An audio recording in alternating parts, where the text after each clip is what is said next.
Hello student, इस rapid revision course में हमारे 2 यूनिट कंप्लीट हो चुकी हैं। सबसे पहला some basic concept of chemistry complete किया, दूसरा कंप्लीट किया atomic structure.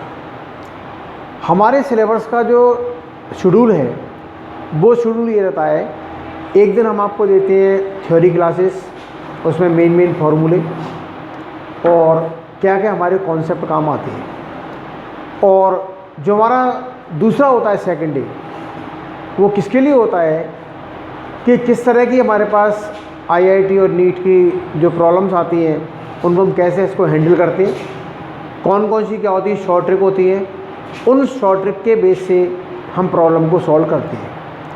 NEET IIT home से ये लगातार क्लासेस रेगुलर है और आगे भी लगातार कंटिन्यू चलती रहती है। आज जो हम नया टॉपिक स्टार्ट कर रहे हैं उस टॉपिक का नाम है केमिकल इक्विलिब्रियम। तो आज जो हम डिस्कस करते हैं वो डिस्कस करते हैं इसके अंदर कौन कौन से टॉपिक्स हमको पढ़ने हैं, क्या क्या हमारे थ्योरी के पार्ट्स हैं, वो इसमें आप डिस्कस यहाँ पर करना है। सबसे पहली चीज़ हमारे पास आती है केमिकल रिएक्शन। जो होती है रासायनिक अभिक्रिया होती है वो 2 तरह की होती है, एक होती है रिवर्सिबल, एक होती है इरिवर्सिबल। तो पहला अपना जो होता है स्टार्टिंग में यहाँ पर इसमें वो आती है रिवर्सिबल रिएक्शन। रिवर्सिबल रिएक्शन, अब इसमें देखिए कि रिवर्सिबल का सिंबल क्या होता है, आपको इस तरह से क्या होगा, इसमें एरो दिया होगा और इसका नाम होता है उत्क्रमणीय अभिक्रिया। रिवर्सिबल या उत्क्रमणीय अभिक्रिया, इसका मतलब क्या होती है, ऐसी कोई क्रिया होती है जो फॉरवर्ड और बैकवर्ड, मतलब अग्र और प्रतीक दोनों डायरेक्शन में होती है, मतलब आगे भी होती है, बैकवर्ड पीछे की होती है, आज कह सकते हैं। तो जो क्रियाएं कह सकते हैं अग्र दिशा में और प्रतीक दिशा में दोनों में होती है, उसका नाम होता है रिवर्सिबल रिएक्शन। ये जो पहला सिंबल होता है फॉरवर्ड के लिए और ये सिंबल किसके लिए होता है, बैकवर्ड के लिए। तो कुल मिलाकर कह सकते हैं हमारे पास जो रासायनिक क्रिया होती है ये फॉरवर्ड डायरेक्शन में होती है और बैकवर्ड डायरेक्शन में होती है। तो जो रिएक्शन फॉरवर्ड में हो बैकवर्ड में हो तो this is called the reversible reaction. कुछ इसके पॉइंट्स होते हैं, जैसे हमारे पास क्या होगी, ये reaction it can attain the equilibrium. Equilibrium माने होता है साम्य अवस्था। ये जो रिएक्शन कह सकते हैं इक्विलिब्रियम को यहाँ पर गेन कर सकती है, साम्य अवस्था को प्राप्त कर सकती है। इसमें एक और चीज़ होती है कि जब भी हमारा टर्म आता है इक्विलिब्रियम का, साम्य अवस्था का, तो वहाँ पर देखते हैं रेट ऑफ फॉरवर्ड रिएक्शन, मतलब अग्र अभिक्रिया की दर। एक होती है रेट ऑफ बैकवर्ड रिएक्शन, मतलब कह सकते हैं प्रतीप अभिक्रिया की दर। तो जहाँ पर रेट ऑफ फॉरवर्ड रिएक्शन और rate of backward reaction equal हो जाते हैं, दोनों मतलब बराबर हो गए, then this is called the term equilibrium. तो साम्य अवस्था का मतलब ये होता है कि जिसमें अग्र अभिक्रिया की दर और प्रतीप अभिक्रिया की दर, ये दोनों दर आपस में क्या होंगी, बराबर यहाँ पर हो जाएगी। वो एक पर्टिकुलर पॉइंट होगा, एक मतलब कंडीशन होगी, उसी का नाम होता है साम्य अवस्था। दूसरी, ये जो इक्विलिब्रियम होती है हमेशा एक बंद बर्तन में होती है, क्लोज्ड बेसिन में होती है। ये रिएक्शन कभी भी 100% कंप्लीट नहीं होती है, मतलब 100% कभी भी हमारा जो क्रियाकारक होगा वो क्रियाकारक कभी क्रियाफल में चेंज नहीं होता है। तो इस तरह की रिएक्शन होती है, उसका नाम होता है रिवर्सिबल रिएक्शन, और उसी का नाम होता है, कह सकते हैं हमारे पास क्या होती है, उत्क्रमणीय अभिक्रिया। जैसे हमने आपसे लिख दिया H2 + I2, तो हमारा क्या बन जाएगा इसमें 2HI। या हमने सब आपको लिख दिया इसमें N2 + 3H2, तो हमारा क्या बन जाएगा इसमें, ये बन गया 2NH3। और जो अपना पूरा यूनिट वो किसके लिए आता है, only for the reversible reaction. इसका उल्टा कर दिया तो उसका नाम हो जाएगा इरिवर्सिबल रिएक्शन, या इसका नाम होता है अनुत्क्रमणीय अभिक्रिया, जो केवल क्या होती है फॉरवर्ड में ही होगी, मतलब बैक में पॉसिबल नहीं है। ऐसी क्रिया होती है जो हमेशा अग्र दिशा में होती है, जिसका उल्टा संभव नहीं होता है, वो क्रिया कौन सी कह सकते हैं? अनुत्क्रमणीय अवक्रिया होती है। और अनुत्क्रमणीय अवक्रिया के अंदर कभी साम्य अवस्था नहीं आती है। तो हमको करना क्या है कह सकते हैं, हमको जो स्टडी करनी है वो किसी पर नहीं, केवल कह सकते हैं रिवर्सिबल रिएक्शन की, और उसके अंदर एक टर्म आता है कह सकते हैं अपने पास इक्विलिब्रियम, या उसका नाम होता है साम्य अवस्था। अब देखिए इसमें अगर अपन ग्राफ के बेस से समझते हैं, जैसे हमारे पास तो एक इसमें ग्राफ बनता है कि जैसे हमने लिया, इसमें नाम होता है कंसंट्रेशन हो गया, कंसंट्रेशन, इसको अपन क्या बोलते हैं? इसका नाम होता है सांद्रता, यह नाम होता है कंसंट्रेशन। जैसे हमारे पास क्या है, क्रियाकारक क्रियाफल में चेंज हुआ तो क्रियाकारक की सांद्रता क्या होगी? कम होती आती है टाइम के अकॉर्डिंग, और क्रियाफल की सांद्रता क्या होती है? बढ़ती आती है, क्योंकि हमारा क्रियाकारक क्रियाफल में चेंज हुआ। मतलब जैसे क्रियाकारक कौन सा हमारे पास? N2H2 दिया क्रियाकारक, क्रियाफल आपको ये दिया है। एक इसमें ग्राफ को बनाएंगे, हमने क्या किया, ग्राफ बना दिया है वहाँ पर इस तरीके से। तो हमारे पास जो ग्राफ बनेगा, यहाँ पर क्या लेके चलते हैं? कंसंट्रेशन, और यहाँ क्या लेके चलते हैं इसमें? टाइम। ये हमारे पास क्या हो गया?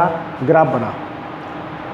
तो ये जो ग्राफ होगा, ये वाला ग्राफ, ये किसके लिए आता है? इसमें कह सकते हैं हमारे पास जो है रिएक्टेंट के लिए, मतलब क्रियाकारक की सांद्रता क्या हो रही है यहाँ पर? कम हो रही है। ये वाला ग्राफ इस तरह बनेगा, इसमें ये किसके लिए आता है? प्रोडक्ट के लिए यहाँ पर।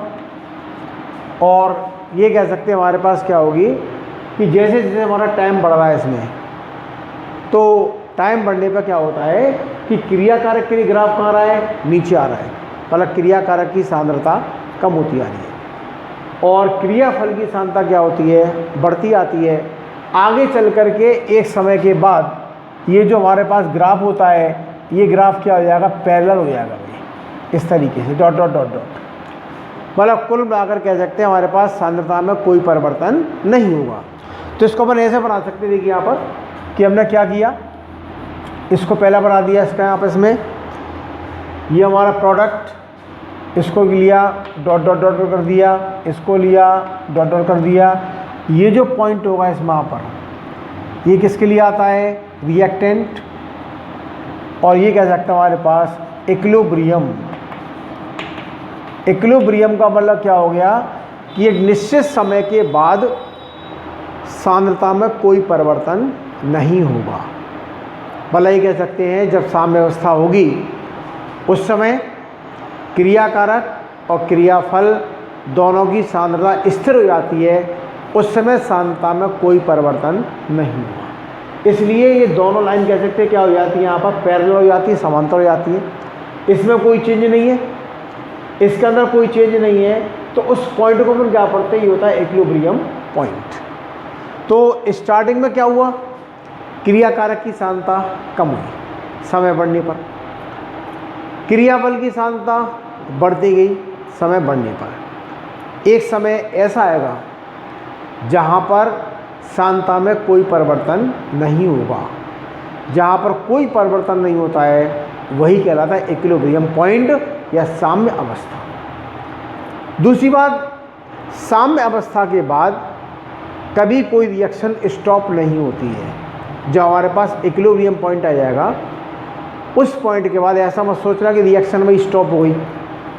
साम्य अवस्था के बाद रिएक्शन कभी स्टॉप नहीं होती है। इसकी प्रॉपर्टी होती है कि equilibrium is dynamic in the nature, मतलब हमारे पास साम्य अवस्था के बाद भी क्रिया लगातार चलती रहती है। तो साम्य अवस्था में कभी रिएक्शन स्टॉप नहीं होती है, तो equilibrium is dynamic in the nature. तो कुछ पॉइंट अपने पास क्या बन जाते हैं, जैसे भाई पहला इक्विलिब्रियम कहाँ होता है? क्लोज्ड वेसल में होता है। इसके अंदर rate of forward reaction is equal to the rate of the backward reaction होती है। तीसरी बात क्या होती है कि ये हमारे पास कह सकते हैं डायनेमिक इन द नेचर होता है। और चौथी बात ये होती है कि जब भी हमारे पास इक्विलिब्रियम होगा उस समय इसकी कंसंट्रेशन होती है, हमारे पास चाहे रिएक्टेंट हो चाहे अपना प्रोडक्ट हो, उसकी कंसंट्रेशन क्या रहती है? यहाँ पर कांस्टेंट रहती है। तो ये सारे पॉइंट किसके होते हैं? कैरेक्टरिस्टिक्स ऑफ द इक्विलिब्रियम या साम्य अवस्था के गुण। अब देखिए इसमें नाम आता है कंसंट्रेशन में। इसका मतलब क्या हुआ? कंसंट्रेशन हमेशा किस में होती है? N/B। इसी का एक और नाम होता है जो है भाई अपन लिखते हैं जैसे एक्टिव मास, एक्टिव मास, या उसको होते हैं सक्रिय द्रव्यमान, सक्रिय द्रव्यमान या कंसंट्रेशन। इसको फॉर्मूला होता है कि C = N/V। C इसमें सांद्रता होती है, V इसमें अपना मोल की संख्या, मतलब N आपके पास मोल की संख्या और V होता है आयतन लीटर में। तो सांद्रता का फॉर्मूला अपने पास एक्टिव मास का क्या बन जाएगा? N/V। N इसमें क्या है? मोल की संख्या होती है, और V क्या होता है? आयतन। आयतन किस में होता है? लीटर में।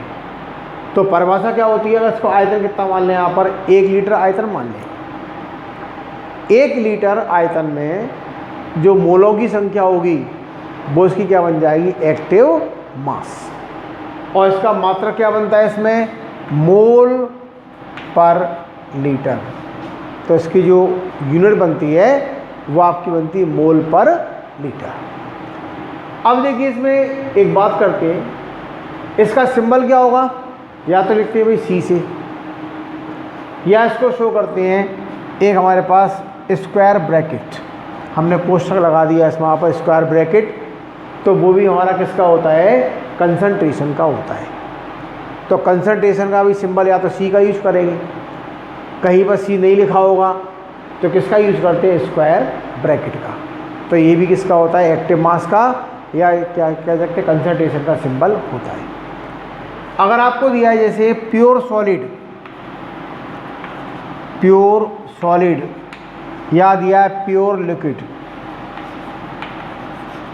आपको दिए भाई सॉलिड दिया है, आपको लिक्विड दिया है, इसकी कंसंट्रेशन हमेशा कितनी होती है? आपकी 1 कांस्टेंट मानते हैं। क्यों मानते हैं भाई? देखिए हमारे पास C का फॉर्मूला क्या हो जाएगा? N/V। N इसमें मोल की संख्या, तो क्या बन जाएगा? WB/mV इंटू अपने पास ये वॉल्यूम, और ये आ गया 1000। ठीक तो ये मोल की संख्या हो जाएगी यहाँ पर, इसमें ये 1000 हो जाएगा, आयतन हो जाएगा इसमें मिलीलीटर में। अगर आपने आयतन किस में लिया? मान के चलिए लीटर में, तो लीटर का फॉर्मूला ये किस में आयतन हमारे पास होता है? ml में। एक और ले सकते हो WB/mV इंटू V। अब आयतन यहाँ पर किस में? लीटर में। अपने पास जो होती है WV/V, मतलब द्रव्यमान बटे आयतन, ये बन जाती डेंसिटी, घनत्व। तो हमारे पास क्या होगा? D/m और यहाँ पर V। D यहाँ पर डेंसिटी, घनत्व होता है, m भी उसका कह सकते होता है अणुभार या मॉलिक्यूलर मास।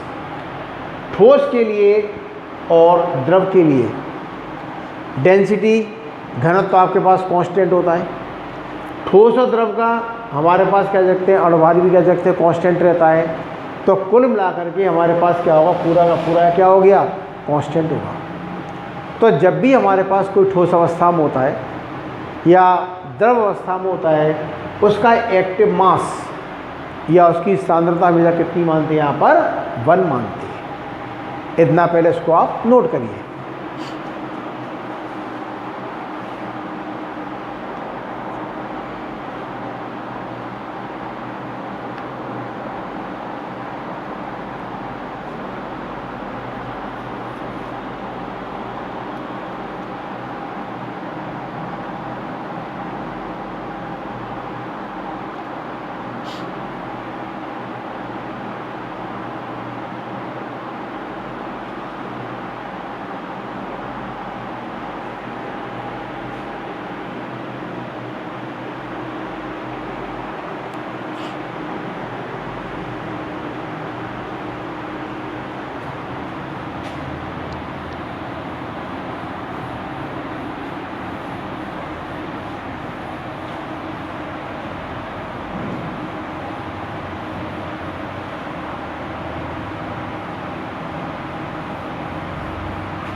अब बात करते हैं अगले टॉपिक की। अगला आपको टॉपिक दिया, इसमें आता है लॉ ऑफ मास एक्शन। ये दिया है, इसको बोलते हैं द्रव्य अनुपाती क्रिया का नियम। लॉ ऑफ मास एक्शन, इसका नाम है द्रव्य अनुपाती क्रिया का नियम। दो इसमें साइंटिस्ट थे जिन्होंने लॉ को प्रपोज किया। पहला था गोल्डबर्ग और दूसरे थे वागे।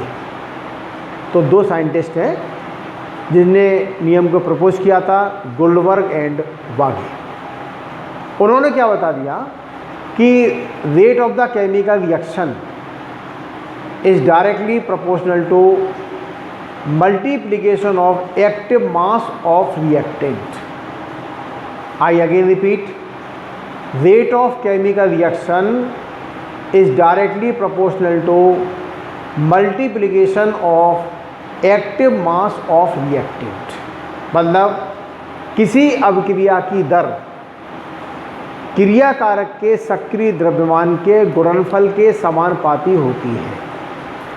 कोई भी क्रिया होती है, उस क्रिया की जो दर होती है, रेट ऑफ रिएक्शन, अभिक्रिया की दर क्रिया कारक की सांद्रता के गुणनफल के समानुपाती होती है। इस नियम को बोलते हैं द्रव्य अनुपाती क्रिया का नियम। अब इसका यूज करना भी सीखो, इसका उपयोग कैसे करना है। हमने आपसे क्रिया लिखी है यहाँ पर कि A प्लस बी हमारा बन गया इसमें C प्लस डी। ये आपको दी क्रिया यहाँ पर। हमने माना R1 मान लिया इस वहाँ पर, R1 और R2। ये किसके लिए? रेट ऑफ फॉरवर्ड रिएक्शन,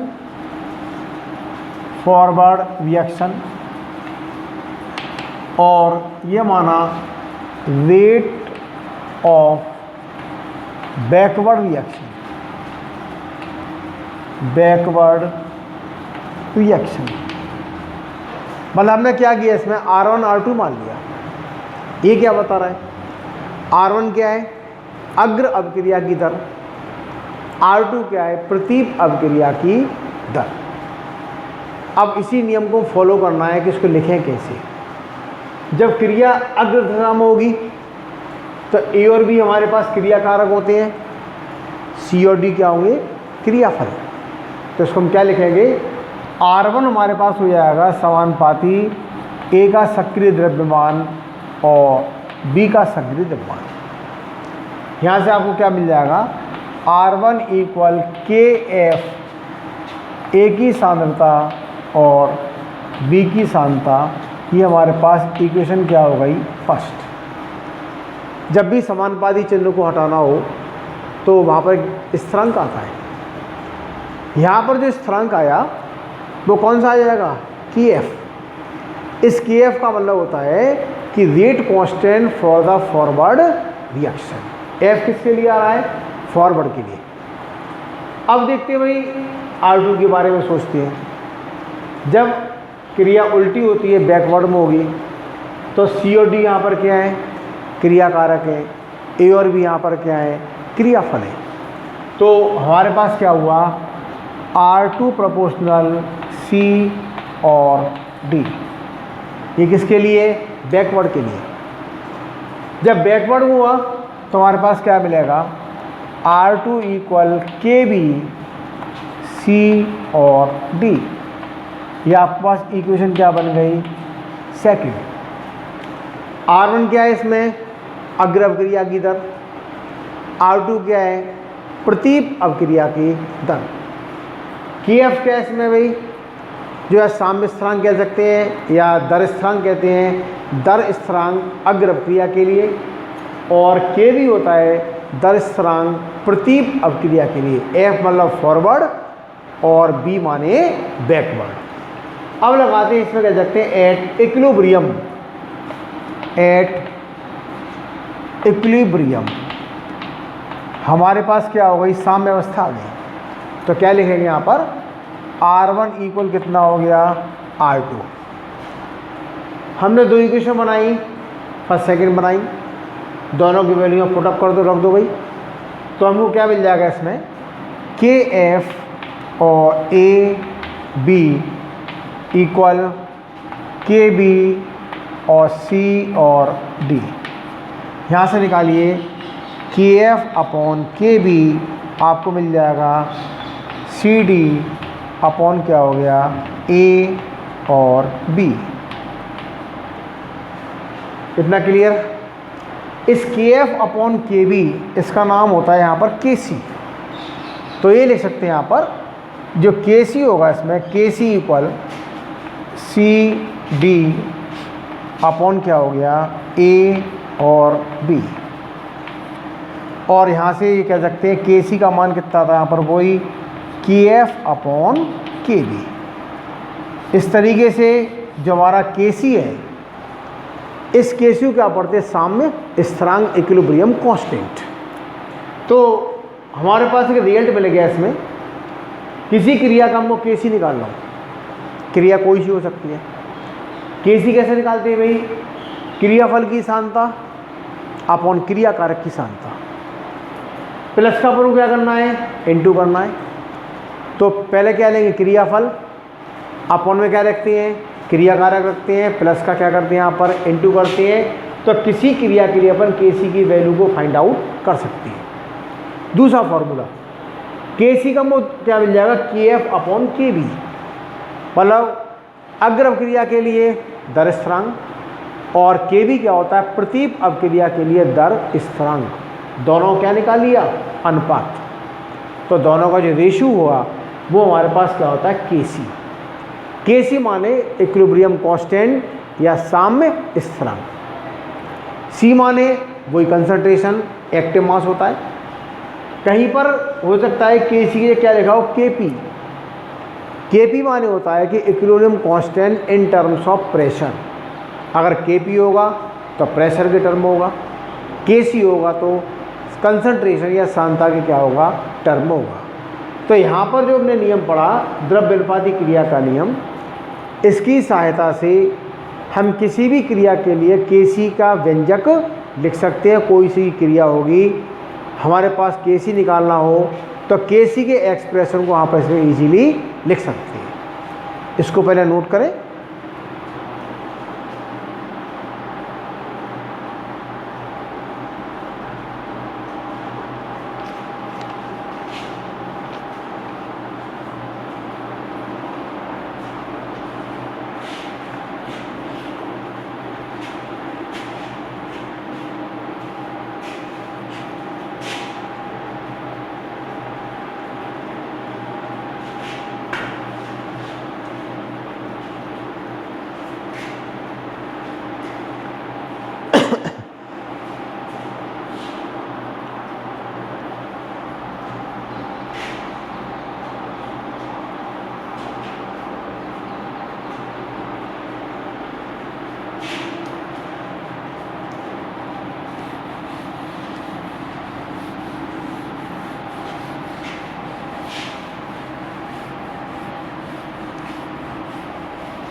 अब जो देखिए अगला जो इसमें है टॉपिक, जो हमने अभी पढ़ा था,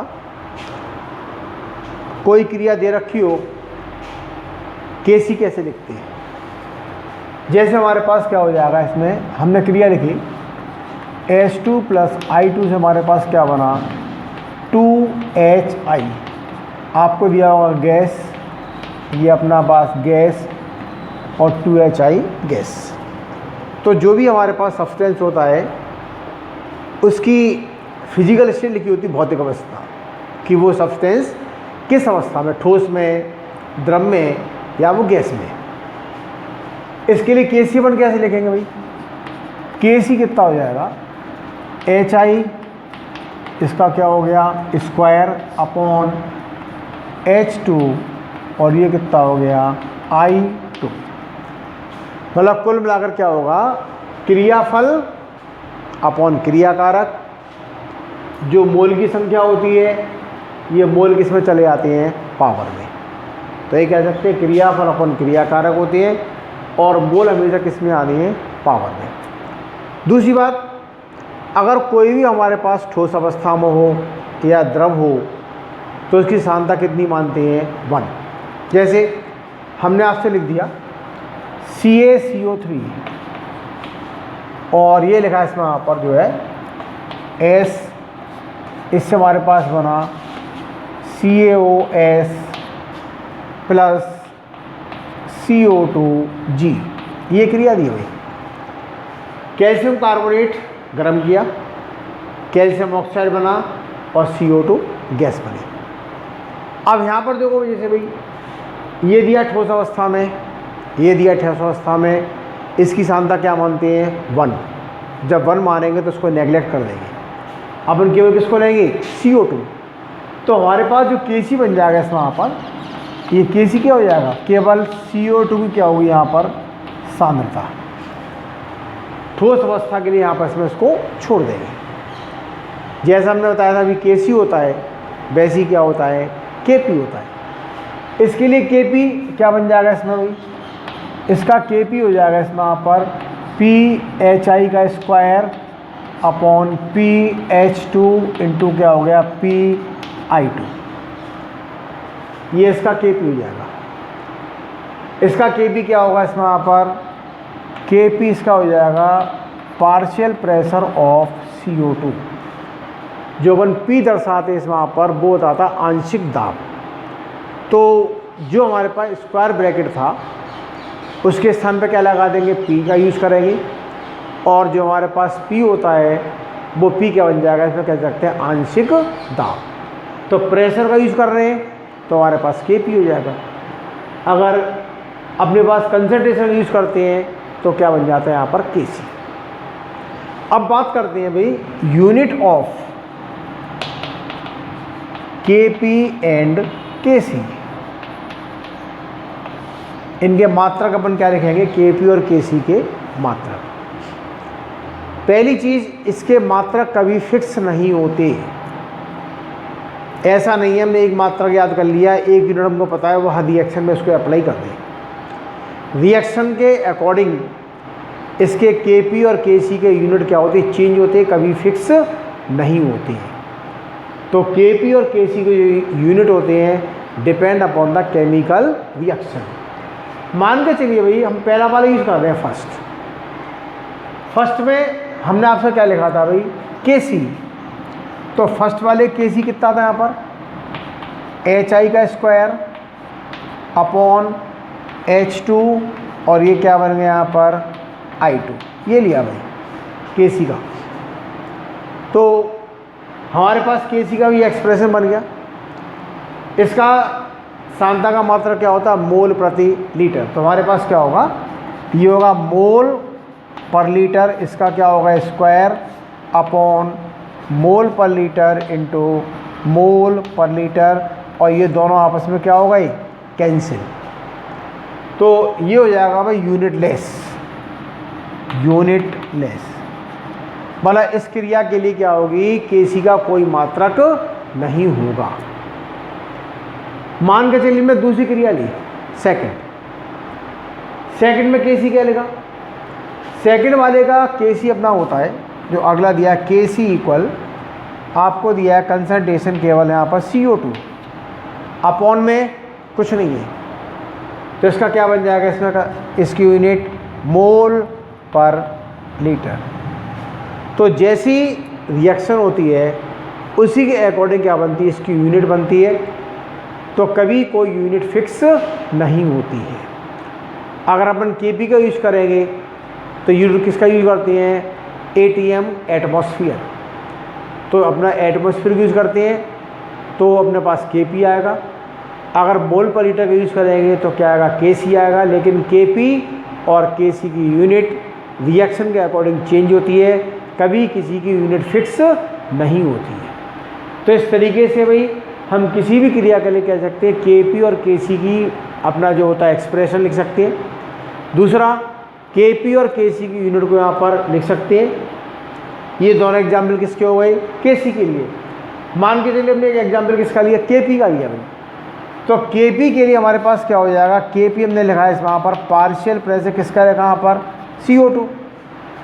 अब प्रेशर किस में आता है, ATM में, तो इसका मात्रा केवल क्या बन जाएगा इसमें, एटमॉस्फेयर, या हो जाएगा यहाँ पर वो ATM। तो इस तरीके से भी रिएक्शन होती है, तो रिएक्शन के अकॉर्डिंग Kp और Kc के यूनिट कह सकते हैं हमेशा क्या होते हैं, वो चेंज होती रहती है। इतना पहले आप उसको नोट करिए।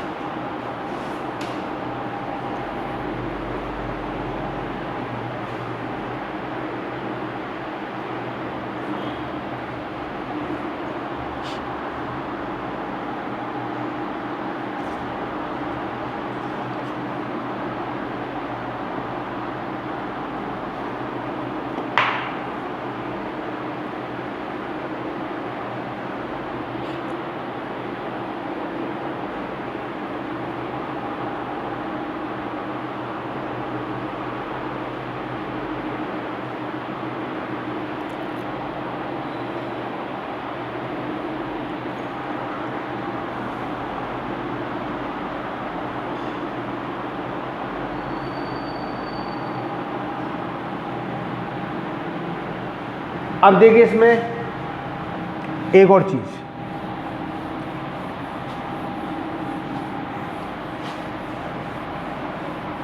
और अगला कोई टॉपिक आता है इसमें जो है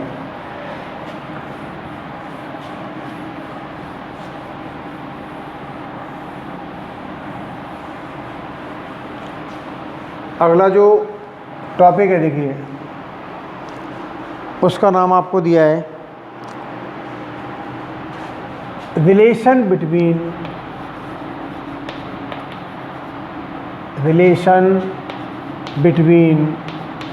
Kp एंड Kc,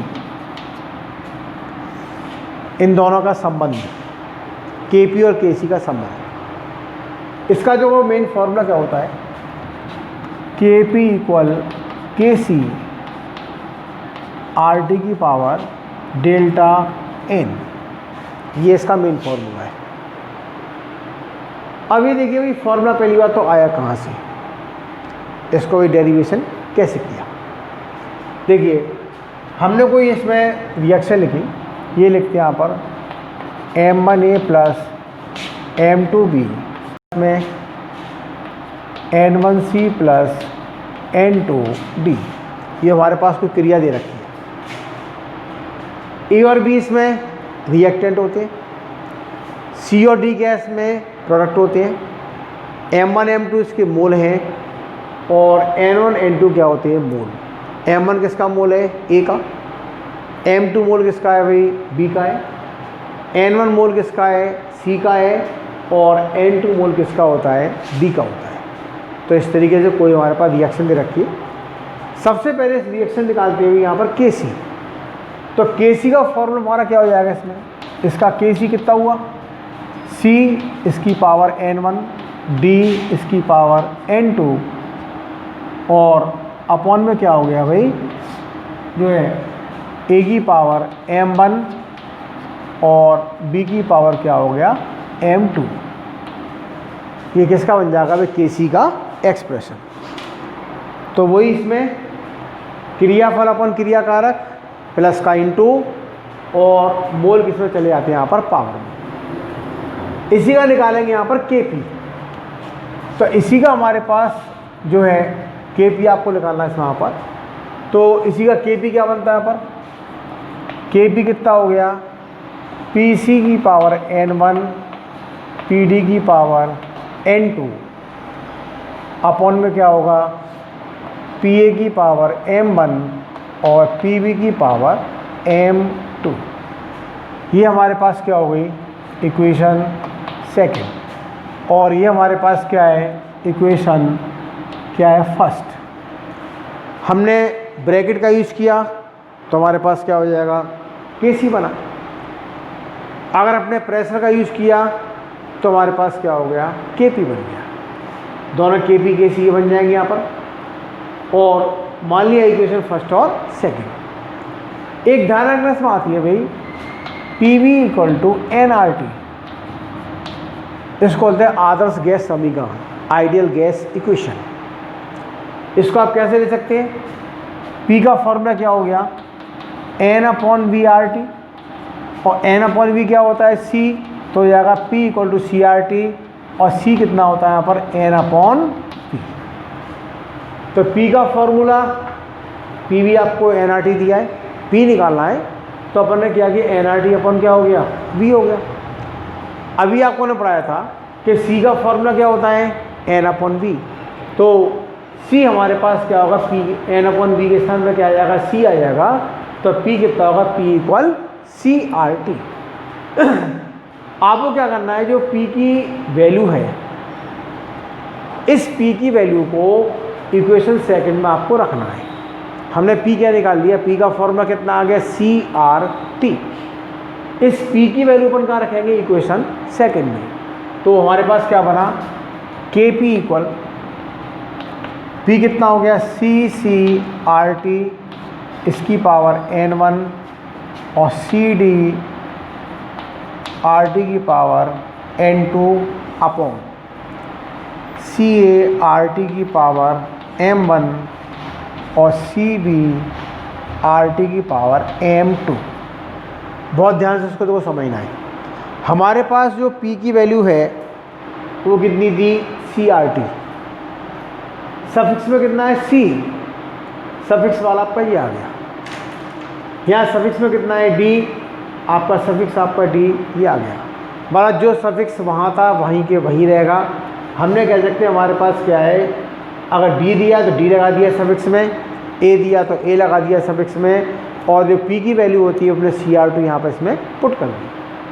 अब ब्रैकेट को ओपन कर लो, वहाँ पर क्या बन जाएगा, इसमें CC की पावर N1 और CD की पावर N2, RT की पावर क्या होगी, N1 + N2 अपॉन में, देखिए CA की पावर M1, CB की पावर M2 और RT की पावर M1 + M2, ये आपकी बन जाएगी।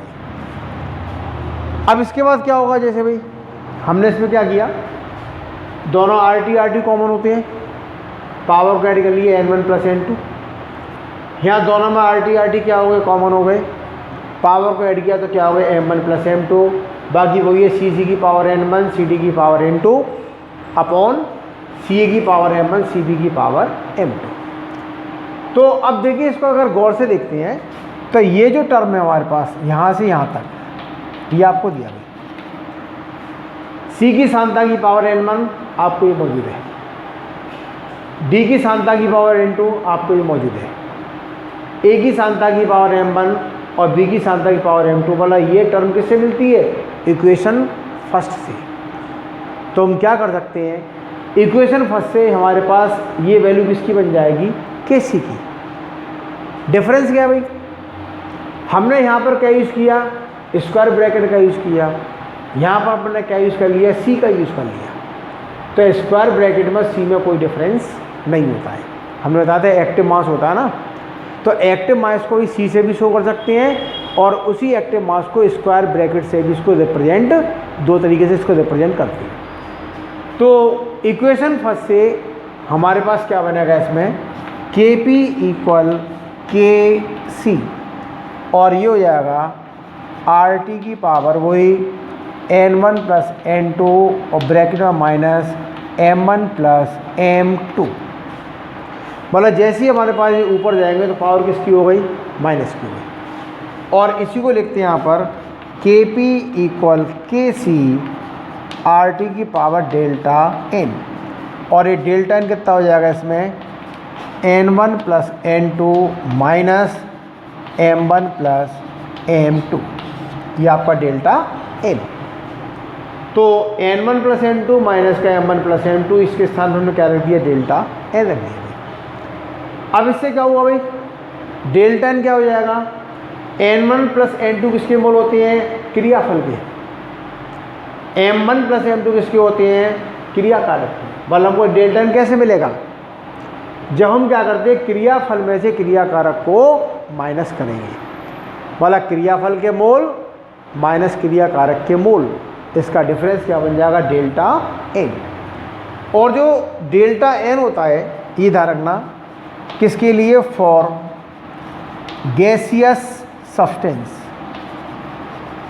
केवल आप डेल्टा एन किसका निकालते हैं? गैस का निकालेंगे।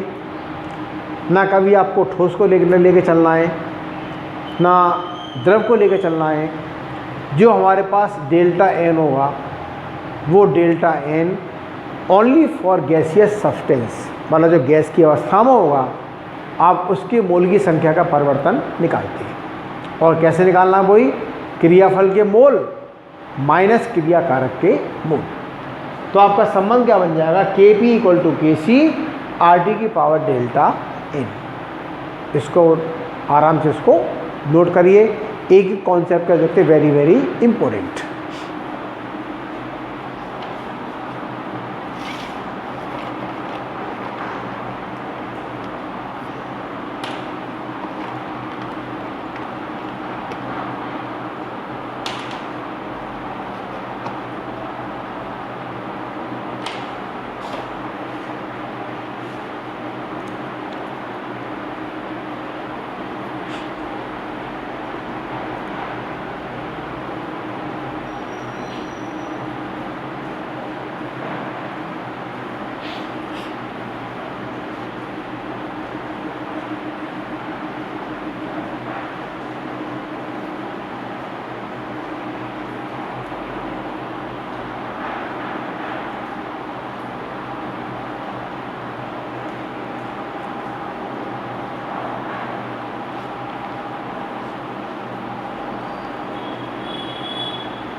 इसके बाद देखिए अगला टॉपिक,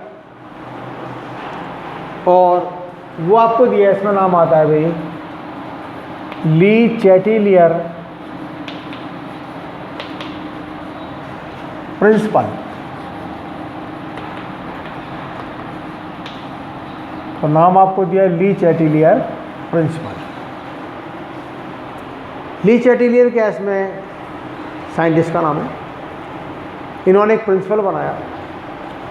प्रिंसिपल क्या होता है कि जैसे any reaction is present in the equilibrium and we can disturb the equilibrium by change of temperature, concentration और pressure, then the equilibrium is shifted in the direction in which its effect is minimum.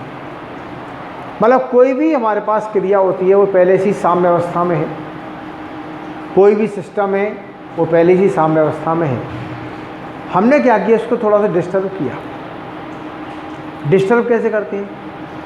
Temperature change कर दिए, pressure को change कर दिए, या उसकी concentration को change कर दीजिए।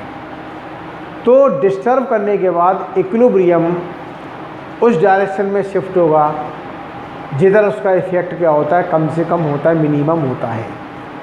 मतलब अगर कोई हमारे पास रासायनिक क्रिया साम्य अवस्था में होती है, हम उसके अंदर कह सकते हैं क्या होता है, सांद्रता, ताप, दाब, इसका परिवर्तन कर दें तो रासायनिक साम्य उस दिशा में जाएगा जहाँ पर उसका प्रभाव कम से कम होगा। तो दिशा दो ही होती है, या अपनी फॉरवर्ड या होती बैकवर्ड।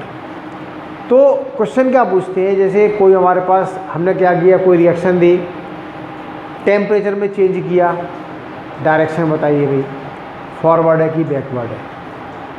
प्रेशर में चेंज किया, क्या डायरेक्शन होती है, फॉरवर्ड है या फिर बैकवर्ड है। तो डायरेक्शन हमेशा वही बनती है जिसमें इसका प्रभाव, जिस दिशा में इसका प्रभाव कम से कम होना चाहिए। इसी प्रिंसिपल को बोलते हैं ली चैटेलियर प्रिंसिपल। अब इसका देखिए, एक कोई क्रिया लेके चलते हैं भाई, रासायनिक क्रिया होगी। पहले लेके चलते हैं एक्सोथर्मिक, और ये चेक करेंगे उसके ऊपर कौन कौन से पॉइंट की स्टडी करनी है। तो हमने क्या ली, क्रिया लेके चलते हैं आप इसमें N2G प्लस 3H2G, और हमारे पास क्या बन गया 2NH3G, और आपको लिखा है इसमें 92 किलो जूल। सबसे पहली बात क्या होती है, हमको कोई रिएक्शन दी है, उस रिएक्शन में ऊर्जा किसकी है, प्लस की है। तो यहाँ पे देखा है प्लस का 92 किलो जूल। जब ऊर्जा प्लस की होगी तो रिएक्शन कौन सी कहलाएगी, ऊष्माक्षेपी, एक्सोथर्मिक रिएक्शन। तो अभी हम जो स्टडी कर रहे हैं सारे पॉइंट किसके होते हैं, एक्सोथर्मिक रिएक्शन के होते हैं। पहले क्या निकाला यहाँ पर, Kc। Kc क्या बना, NH3 का क्या हो गया, स्क्वायर अपॉन N2, और H2 कितना हो जाएगा, Q। वही अपना क्रियाफल अपॉन क्रियाकारक, मोल चले आते हैं पावर में, ये Kc का बन जाएगा। अब देखो पहला पॉइंट इसमें आता है, फर्स्ट चेंज इन कंसंट्रेशन, सांद्रता में परिवर्तन। हमने क्या किया, ये लिया N2 H2, इसको क्या कर दिया यहाँ पर इंक्रीज, मतलब नाइट्रोजन गैस और हाइड्रोजन गैस, इसकी सांद्रता बढ़ा दी। तो अगर आप फॉर्मूले का यूज करोगे भाई, जब ये बढ़ेगा तो Kc कम आएगा अकॉर्डिंग टू फॉर्मूला। भाई N2H2 बढ़ रहा है तो Kc हमारे पास क्या आएगा, कम आएगा। लेकिन वास्तव में Kc के ऊपर कोई प्रभाव नहीं पड़ता है। जो Kc की वैल्यू होती है, Kc की वैल्यू कभी भी कंसंट्रेशन पे डिपेंड नहीं करती है।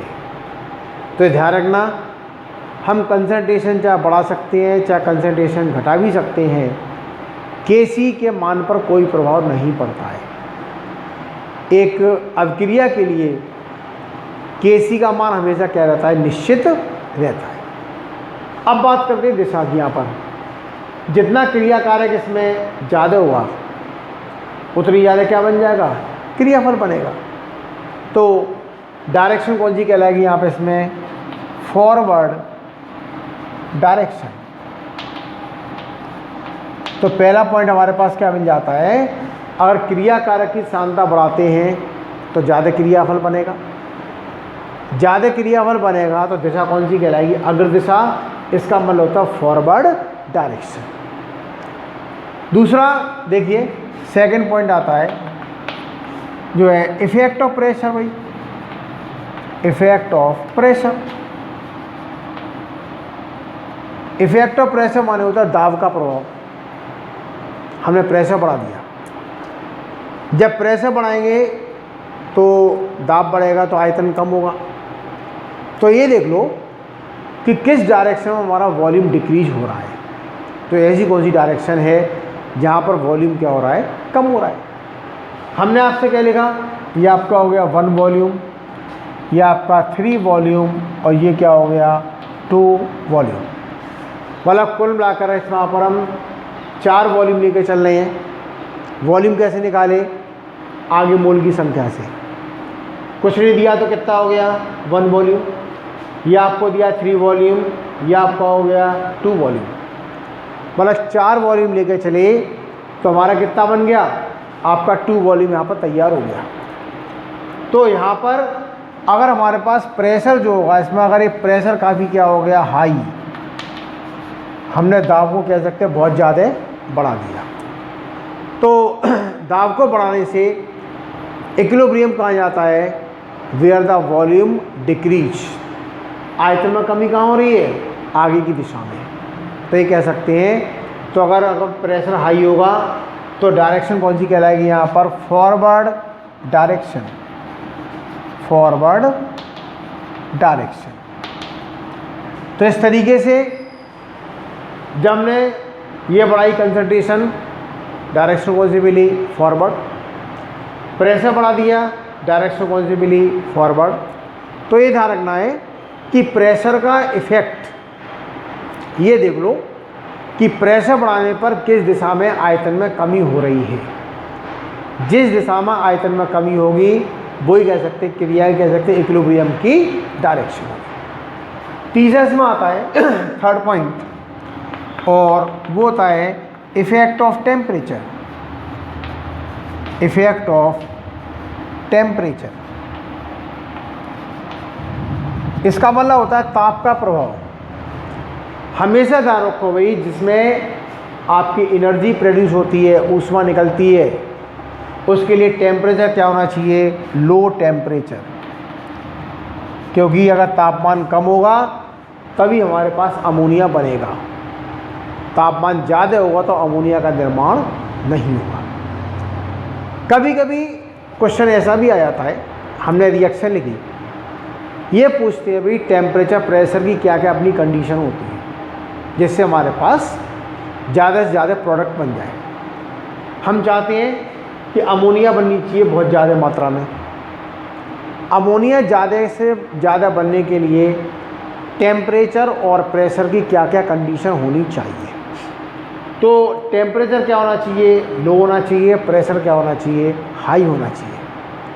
तो अक्सर जो रिएक्शन होती है उस रिएक्शन में यही पूछा जाता है कि अगर हमको ज़्यादा से ज़्यादा भी बनाना है प्रोडक्ट तो किस किस कंडीशन को अपन फॉलो करना है। तो depend upon the reaction. Ammonia बनाना है जैसे हम कहते हैं, इस रिएक्शन में हम चाहते हैं भी ज़्यादा से ज़्यादा अमाउंट में अमोनिया बने। अमोनिया कब बन सकती है, जब हमारे पास टेम्परेचर क्या होगा, लो होगा, और प्रेशर क्या होगा इसमें यहाँ पर हाई होगा। हाई प्रेशर चाहिए और आपको लो क्या चाहिए यहाँ पर, टेम्परेचर। और लास्ट में इसमें आता है भाई effect of catalyst, effect of catalyst. Catalyst को क्या बोलते हैं भाई, यहाँ पर उत्प्रेरक। कैटलिस्ट रिएक्शन को भाई स्पीड चेंज करता है, इंक्रीज करता है या फिर क्या वो डिक्रीज करता है, लेकिन it can never change the direction of equilibrium. Reaction को बढ़ा सकता है, घटा सकता है, लेकिन साम्य की जो दिशा होती है, इस तरह कह सकते हैं साम्यावस्था की दिशा होगी, उस दिशा के अंदर परिवर्तन नहीं कर सकता। No change in the direction of equilibrium. मतलब कह सकते हैं हमारे पास कोई रिएक्शन चल रही थी, मान के चलिए वो रिएक्शन कंप्लीट होती है 10 मिनट में, हमने मिला दिया कैटलिस्ट, वही रिएक्शन होगी 2 मिनट में, तो हमारा टाइम कम हुआ। तो कोई भी रिएक्शन अगर हमारे पास क्या होती है, ज़्यादा लंबे समय में होती है, हम उसके अंदर क्या मिलाते हैं, कैटलिस्ट को मिला देते हैं। तो वो रिएक्शन हो सकती है कि भी कम टाइम में हो, लेकिन डायरेक्शन कभी चेंज नहीं होनी है। अगर फॉरवर्ड में चलती है तो फॉरवर्ड में ही चलेगी, अगर वो बैकवर्ड में चलती है तो बैकवर्ड में ही चलेगी। Catalyst can never change the direction of equilibrium.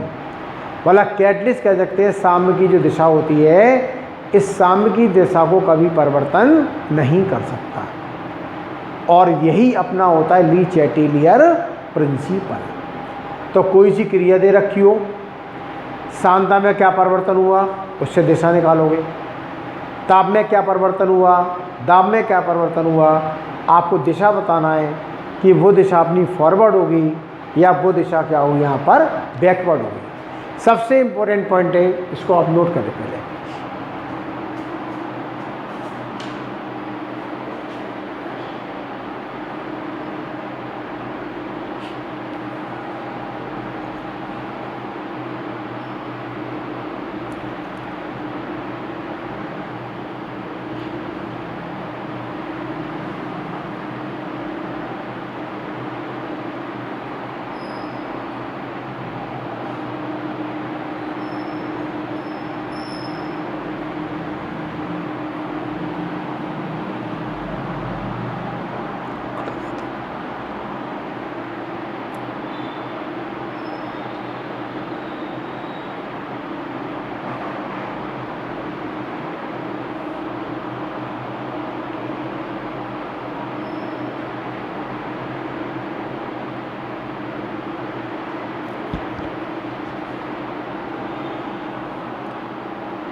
इसके बाद देखिए अगला एक और टॉपिक जो अपना लास्ट टॉपिक है,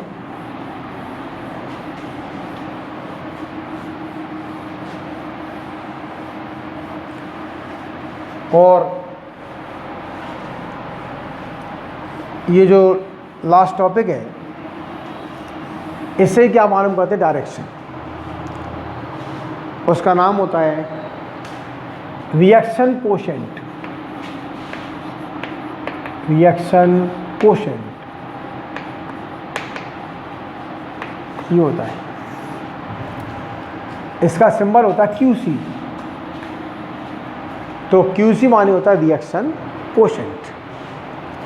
हमने कोई क्रिया लेके चले, यहाँ पर हमारे पास क्या बना A + B, इससे क्या बन जाएगा C + D। तो A + B से हमारे पास क्या बनता है C + D। अब क्या निकालते हैं यहाँ पे से, वो यहाँ पर QC। तो QC हमारे पास कितना बना इसमें, C की सांद्रता D की सांद्रता अपॉन A और B की यहाँ पर सांद्रता। मतलब ये क्या होता है, कह सकते हैं हमारे पास जो QC बनता है वही द रेशियो ऑफ कंसंट्रेशन। तो कंसंट्रेशन का रेशियो होता है वही क्रियाफल अपॉन क्रिया कारक। लेकिन यहाँ पर कह सकते हैं एक्सेप्ट इक्विलिब्रियम, मतलब इक्विलिब्रियम को छोड़ करके या साम्य को छोड़ करके कह सकते हैं हमारे पास जो बना C और D, मतलब क्रियाफल अपन क्या हो गया क्रिया कारक। तो साम्य अवस्था को छोड़ करके जो दोनों का रेशियो होता है, रेशियो ऑफ कंसंट्रेशन, इसको क्या पढ़ते हैं QC, नाम होता है रिएक्शन कोशेंट। इससे फ़ायदा क्या होता है we can find out the direction of equilibrium. ये मालूम कर सकते हैं हमारे पास इक्विलिब्रियम की डायरेक्शन क्या होती है, या हमारे पास रिएक्शन कह सकते हैं, डायरेक्शन कह सकते हैं किस डायरेक्शन में क्या होगी फॉलो होती है। तो पहली इसमें वैल्यू आती है, हम कंपेयर किससे करते हैं यहाँ पर KC से। अभी आपको बताया था भाई किसी भी क्रिया के लिए KC इज ऑलवेज कांस्टेंट। किसी रिएक्शन के लिए कभी भी KC में कोई चेंज नहीं होना है। तो KC क्या रहता है हमारे पास कांस्टेंट रहता है। हमने यहाँ पर क्या निकाल लिया QC। आपको क्या करना है QC और KC दोनों को कंपेयर करना है। पहली कंडीशन आती है अगर QC आपको दिया है ग्रेटर देन यहाँ पे इसमें KC, ठीक है। तो पहली कंडीशन आपको दी है QC ग्रेटर देन KC। तो डायरेक्शन कौन सी बनती है इसमें, जैसे हमारे पास जो है बैकवर्ड डायरेक्शन। तो पहली होती है QC ग्रेटर देन KC, तो हमारे पास क्या होगी बैकवर्ड डायरेक्शन। और बैकवर्ड कह सकते हो यहाँ पर कह सकते हैं भाई लेफ़्ट टू राइट, ठीक है। तो राइट टू लेफ़्ट। अगला होता है QC लेस देन क्या हो गया KC, तो क्या होगा यहाँ पर फॉरवर्ड डायरेक्शन। और ये होता है क्यू सी इक्वल के सी, तो इन इक्विलिब्रियम, इन इक्विलिब्रियम। तो इस तरीके से हमारे पास कोई रिएक्शन हो, उसमें क्यू सी दिया होगा, के सी दे रखा है, आपको सिंपली क्या करना है, क्यू सी और के सी यहाँ पर कंपेयर करनी है। के सी क्वेश्चन में दिया जाएगा, क्यू सी आपको निकालना है, और क्यू सी और के सी की क्या कहते हैं यहाँ पर कंपेयर आपको करना है। तो अगर क्यू सी ग्रेटर देन के सी दिया है वहाँ पर भाई, तो हमारे पास क्या होती है, डायरेक्शन क्या बनती है, बैकवर्ड होती है। अगर क्यू सी लेस देन के सी होगा तो आपका फॉरवर्ड डायरेक्शन होती है। और अगर आपको दिया है क्यू सी इक्वल टू के सी होती है, तो रिएक्शन क्या कहते हैं, क्या होती है, इन द इक्विलिब्रियम, मतलब वो रिएक्शन क्या कहते हैं, साम्य अवस्था में यहाँ पर वो चल रही है। इस तरीके से हमारे पास क्यू सी और के सी कंपेयर करेंगे तो we can find out the direction of reaction, कि हमारी रिएक्शन की डायरेक्शन क्या होती है, फॉरवर्ड में होती है या वो बैकवर्ड में होती है। तो जितने आज थ्योरी के टॉपिक्स आपने पूरे कंप्लीट, पहले इसको आप रिवाइज करें। कल की अपना जो टॉपिक रहेगा, इससे रिलेटेड जो हमारे न्यूमेरिकल्स हैं, कल इसको सॉल्व कराएंगे। इतना आप नोट कर लें। Thank you.